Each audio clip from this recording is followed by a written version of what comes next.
వందనాలండి. ఈరోజు జూలై 11 తెరవబడుట గురించి కొన్ని విషయాలు నేర్చుకుందాం. కీర్తనకారుడు కీర్తన 119:18లో నేను నీ ధర్మశాస్త్రం నందు ఆశ్చర్యమైన ఆ సంగతులను చూసినట్లుగా నా కన్నులు తెరువుము అంటున్నాడు. దేవుని చిత్త ప్రకారం నడవాలి అంటే మనకి ఇలాంటి ప్రార్థన అవసరం. దేవుడు మాత్రమే తనను తాను ప్రత్యక్షపరచుకోగలడు అని కీర్తనకారుడు అర్థం చేసుకున్నాడు. దేవుడే చెప్తే కానీ దేవుని సంగతులు మనం ఎవరం కూడా సరిగా అర్థం చేసుకోలేం. ఈ ప్రత్యక్షత కొరకు ఒకే మార్గము దేవుని వాక్యం. అయితే అది పరిశుద్ధాత్మచే వెలిగింపబడాలి, లేకపోతే అది చచ్చిన డెడ్ బుక్ లాగా అయిపోతుంది. ఏ ఆశ్చర్యమైన సంగతులు కనపడవు మనకు.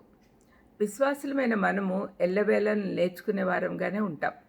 దేవుడిచ్చిన వాక్యం నుండి అందులో దాగిన సత్యాలు, అద్భుతాలు మనకు కనపడాలి అంటే మన ఆత్మీయ కన్నులను దేవుడే తెరవాలి. దేవుని వాక్యము అద్భుతం, ఆయన కార్యాలు ఆశ్చర్యకరమైనవి. ఆయన ప్రేమ అయితే ఎంతో లోతైనది. దాని ఎత్తు, పొడుగు, వెడల్పు, లోతు తెలుసుకొనుట చాలా కష్టం. ఆయన గురించి సత్యము తెలుసుకొనుట చాలా ప్రాముఖ్యం. కళ్ళకు ఒక ఆకలి ఉంటాయి. వాటిని ఎటువైపు దృష్టిస్తున్నామో జాగ్రత్తగా చూసుకోవాలి. ఇహలోక చెడును ఆస్వాదించుటలో అవి కేంద్రీకరిస్తే దేవుని వాక్య సత్యాలు ఎప్పుడు చూడలేవు. ఏమేమి తెరవబడాలో మన జీవితంలో చూద్దాం. మొదటిది, తెరవబడిన కళ్ళు గలవాళ్ళంగా ఉండాలి. దేవుడు మన ఆత్మీయ కన్నులు తెరిచినప్పుడు పరిశుద్ధ లేఖనాల్లోని అనేక సత్యాలు, అద్భుతాలు మనకు కనపడతాయి. ఆత్మీయ వివేచన, ఆత్మీయ దృక్పథం కలిగి ఉంటేనే బైబిల్ను అర్థం చేసుకోగలం. బైబిల్ దేవుని ఆలోచనలు మనకు చూపిస్తుంది. రెండవది, తెరవబడిన హృదయం.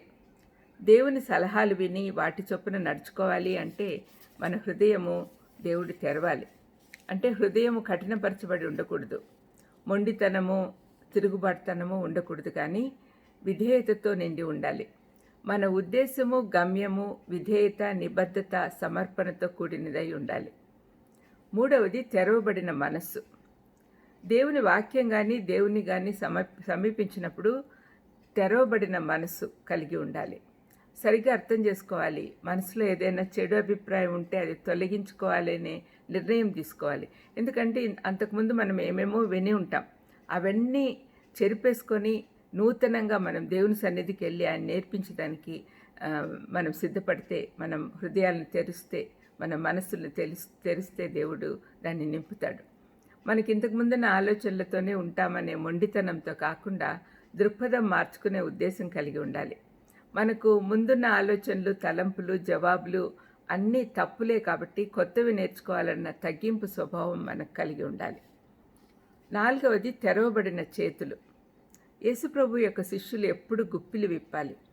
తెరవబడిన చేతులు అంటే మన తెరవబడిన కళ్ళతో ఇరుగు పొరుగు వారి అవసరాలు చూసి ఆదుకొనుటకు కనికరంతో ముందుకు వచ్చుట.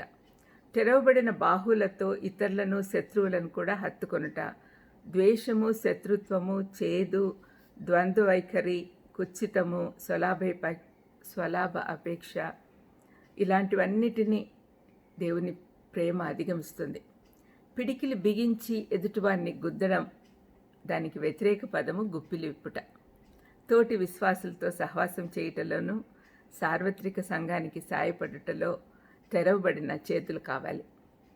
ఐదవది, తెరవబడిన జీవితం. యేసయ్యను వెంబడించేవారు వేషధారులుగా కాకుండా తెరిచిన పుస్తకంలాగా ఉండాలి. నడక, మాటలు ఒకేలాగా ఉండాలి. ఆయన వాక్యం విని ఆయన అంగీకరించాలంటే మనం తెరవబడిన వారంగా ఉండాలి. అపొస్తలుల కార్యం 16వ అధ్యాయం 14లో మనం చూస్తే, లూదియా హృదయము దేవుడు తెరిచినందున ఆమె గృహాన్ని తెరిచి సువార్త గృహంగా మార్చింది. దేవుడు ఆమె హృదయాన్ని తెరిచినాడు కాబట్టి ఆమె అంగీకరించడానికి వీలైంది. తెరవబడుట వలన అద్భుతాలు జరుగుతాయి. మనం కూడా తెరవబడాలి, మన జీవితాలు తెరవబడాలి అని మనం ప్రార్థన చేసుకుందాం. దయమేడ కీర్తనకారుడిలాగా మా కళ్ళను తెరవండి, మా హృదయం తెరవండి, మా మనసు తెరవండి, మా చేతులు, మా జీవితము తెరవమని కీర్తనకారునిలాగా మేము కూడా ప్రార్థిస్తున్నాం. నాయన, మా ప్రార్థన ఆలకించమని యేసుక్రీస్తు నామమున వేడుకొంచున్నాం తండ్రి. ఆమేన్. God bless you.